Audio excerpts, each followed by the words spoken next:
Dubai-based Filipino designers at artists sa ginanap na Sneaker Summit sa Middle East region. Yan ang balitang off sa off ni Maha Morales.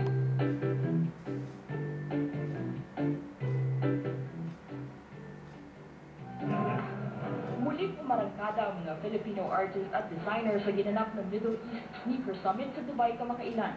Ang nasabing event ay mas kilala sa pangalan Soul Dubai, kung saan nagtipon di lamang ang mga sneaker at sport enthusiasts, hindi maging mga trendsetter at nangungunang designers sa rehiyon.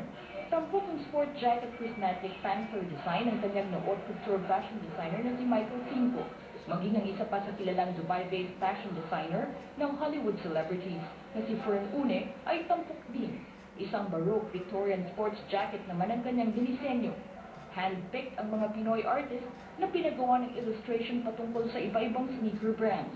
Isa sa mga gumawa ng illustration, ang New Era Top Design Awardee na si Lina Oreta Alamudi. My design is based on the brand Onitsuka Tiger, and it's a very Japanese influence. And I really enjoyed and learned a lot about the craftsmanship of making shoes and the history behind, how sneakers were made and the culture of all about it. Kabilang din ang New Era Design finalist na si Christy Ligones sa mga gumamit ng illustration. To create something that is inspired by each model of sneakers. Mine is Half Cap.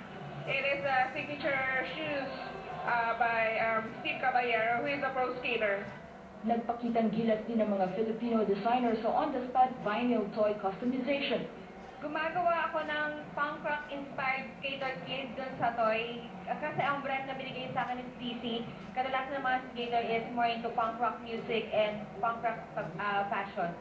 Ang mga hand-painted skateboards naman ni Christy Ligones at isa pang New Era Design finalist na si Ella Orencillo ay kabilang din sa mga likhang nakadisplay sa Sneaker Summit.